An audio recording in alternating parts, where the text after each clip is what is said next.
Back in days, visiting my grandparents few times a week was the norm for me. They lived in an old stinky house with an unfinished basement. And let me tell you, I never liked it down there. Something was off about it. Maybe the smell. Maybe how the place felt so small even though their house was relatively big. I have no idea. I still remember the last day I ever saw my grandma. And that's why I'm writing all of this. I have to let it out. It was a rainy, cold day, and right after sunset, my grandma asked me to help her in moving some stuff from the basement up to the garage.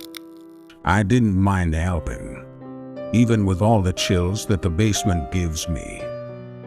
But once we stepped foot into the basement ground, the doorbell rang. And of course, Grandma had to run upstairs immediately for the door, even though she knew how I felt about being down there by myself. Yet she gave no shit as usual, and now she is gone, and I am all by myself. I didn't move, and didn't even want to. Suddenly, the lights started to flicker and I started to hear noises, and not just usual noises, but the type of noise that sounds exactly like talking and whispering. And to be precise, it was coming from the basement storage room right next to me. And with little bit of attention to the whispering, I figured out whose voice was that. And that is the part that freaks me out the most. The voice sounded exactly like my grandma. I was confused as hell. How am I hearing her beside me, even though she just got upstairs right in front of my eyes? I didn't want to move an inch towards the voice, but my curiosity was unbearable to resist. I started moving towards the source of that voice. What's the worst thing that can happen? When I got to the storage door, the lights turned off in a blink. I wanted to run upstairs and just leave this house for good, but my legs froze in place. I heard my name again for the second time. My grandma's voice asking me to open the storage door to help her get out. And yes, I did it. And I regret it. I couldn't see anything as it was still pitch black, and couldn't hear anything but faint laughing that felt like forever. But then, the laughing stopped, and the lights turned back on in the basement. I felt a little bit better with the lights back on, but the downside is that I still couldn't see clearly inside the storage room, as my eyes were still adapting to the light. Few seconds later, I noticed a small clown doll inside the storage room. I wondered how the fuck this clown doll is even in here, as my grandma has a phobia of clowns in general. So why is this damn doll in here? I have no idea. Anyways, as I was still looking at the doll, the storage room lights turned on by itself, and the first thing that caught my attention was the extremely wet floor at the side of the room. It looked like blood, but I was not sure, simply because why the fuck would be all this blood here? It didn't make any sense. Suddenly, something moved inside the room. The steps kept getting closer. It's my grandma. She is smiling and want me to come closer. I screamed and immediately blacked out. The next thing I remember was laying on the couch in the living room, and my grandma looking at me and asking if I was okay. I had no idea if that was real or a dream, but it sure as hell felt real. I decided it was time to leave. I don't want to stay here any longer. While heading to door, I noticed something. Grandma's shoes were all covered in blood. And that was it.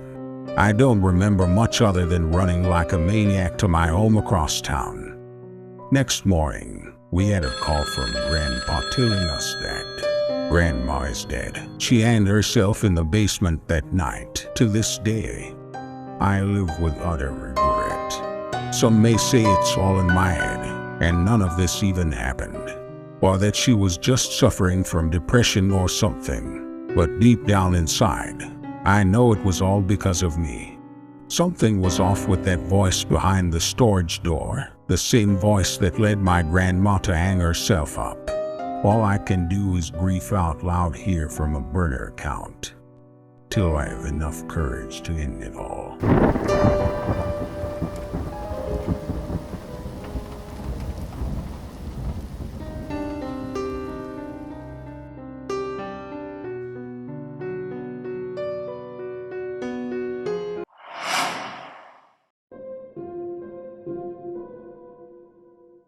Let me start by saying, I don't like my school. Kids usually don't like school because they either hate to wake up early or just because they don't like to do their homework. But in fact, I hate school for a whole different reason. Mia and Sarah. Those bitches are the main reason behind my school trauma. And they'll tell you why. I have a medical condition. Doctors call it heterochromia iridium. And if you don't know what this shitty name even means, it simply means that I have a different color for each of my eyes. Not a big deal. That's what I thought. But Mia and Sarah found my condition good enough for bullying me over it every single day. They walk and say that my mom was in a hurry to give birth to me so that she can get back to the bar. So I was born incomplete. Pretty childish, I know, but it hurts. Especially when the whole town knows that my mother is a pathetic alcohol addict.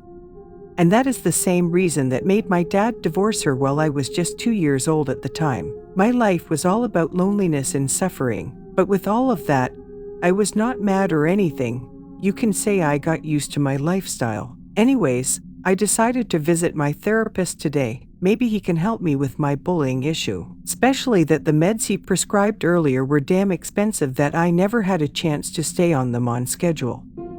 I told him everything about Mia and Sarah, and once I finished talking, he was extremely surprised. Especially since it was the first time he hears about them, as the last time I visited him was before school starts, so basically he never heard about them until this moment. He immediately wrote something in his notes before he looked at me and asked if I really knew Mia and Sarah. I was confused by that question. What does he mean exactly? So I said, yeah, I know them quite well. He went silent for a few seconds, before writing another note which I could not see. Then he asked me another question. He asked me if I first saw them while I was on my medicine or not. I told him that, in fact, I don't quite remember the first time I saw them. He smiled and said, I was expecting this, keep on the medication and we will see if they are real, or they're just from your imagination as a result of not taking your meds on a regular basis. And on the next month, I did exactly as he said. I saved some money and took my meds for the whole month. Want to know what happened? Mia and Sarah were completely gone, as if they were never there before, and fortunately I began to feel comfortable. I was genuinely happy.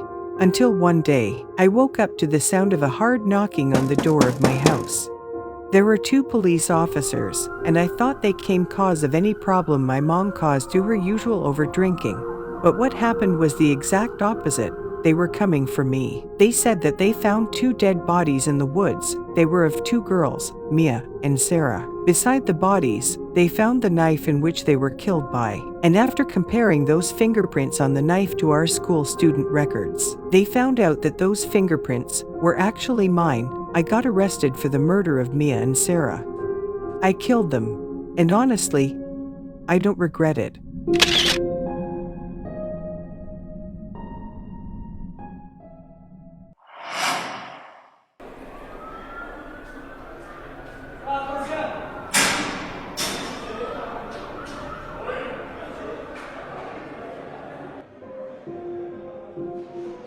It all started back in 1974.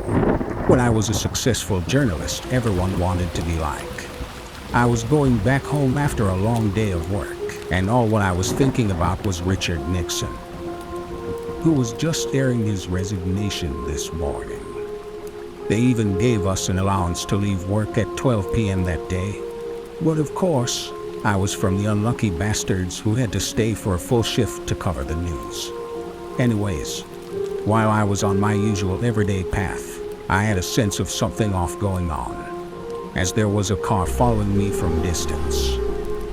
But honestly, That driver was a stupid fucker to think that I won't hear him driving behind me. I tried walking a little bit faster, but he kept accelerating to catch up while maintaining the same distance between us. So, I took the decision. I stopped, turned around, and looked at him straight in the eyes. I was stupid, I know. Maybe if I just ran off instead of stopping, I wouldn't be locked up in a fucking cell later. Who knows?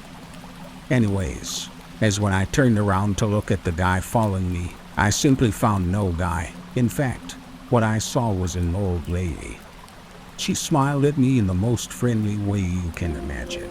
She was a lot older of what I expected a night stalker to be.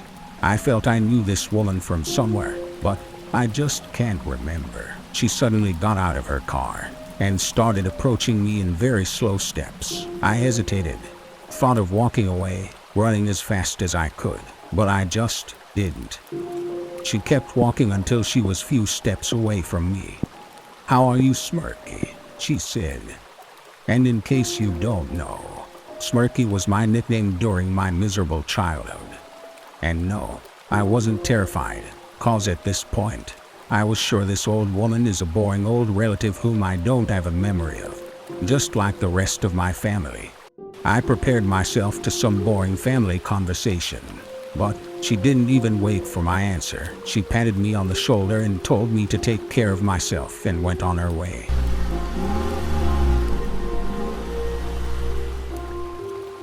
Okay, that didn't go as I expected.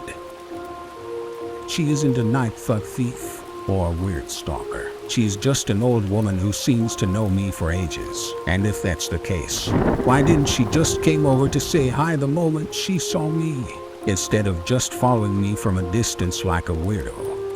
Few minutes later, I was home, just to find that my dad and my stepmother were brutally murdered. I tried saving them as much as I can, took out the knife from Dad's chest, but that didn't help. I was in shock. I kept on crying and screaming like a maniac. And the next thing I remember is the police cuffing me out of the house. And not just that, they even accused me of murdering my own family. No matter how much I tried to explain what really happened, no one believed me. Till that one day. Hey Sam, you have a visitor. I went out to attend the visit session for the first time since I came to this filthy place. It's her, the old woman I met that other day. Hi, sweetie. I know you don't know me, and I bet you've tried to, but I just know you will never remember me. I'm your mom's sweetheart. I know your dad had told you I was dead since you were a kid, but the truth is, he did that to protect you from me. Your drunk mom who had an extreme drinking issues. And after I was arrested a couple of times, we got divorced, and your dad had took you by court orders. And yes, I'm the one who killed him and his whore.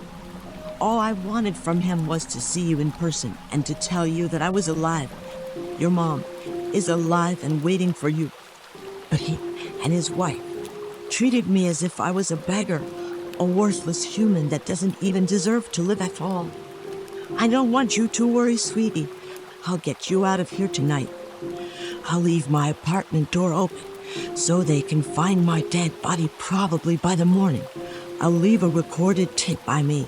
This tape will be more than enough for the police to set you free and convict me for the murder you're accused of doing. All I wanted is to see you before I leave, and I'm sorry for everything.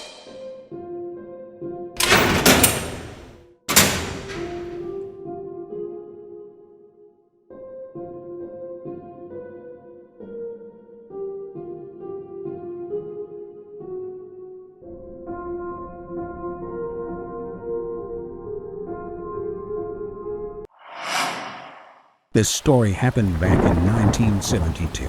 I was out enjoying the night of Halloween when suddenly my legs started to hurt like hell. But thankfully, my house was very nearby, so I simply called it a day and just headed home. And back home, I found that my dad was about to leave for a night off with his folks. So in minutes, I was left totally by myself. An hour later, I was laying on the couch eating some candy when suddenly my body went numb and I couldn't move. Then, my vision started looking weird, kind of wavy with very contrasted colors. I tried to scream, but no sound came out of my mouth. I was left in this nightmarish state for quite few minutes before I was suddenly able to move my head again. I was looking around the room when I saw a tall figure walking very slowly in the living room. The figure didn't want to scare me or anything. It was simply moving slowly towards the door as if it was invisible to everyone else. Then, it all ended. Simple as that. And I was able to move my whole body again. I told my mom about it later along with a few of my friends. And of course, nobody believed me.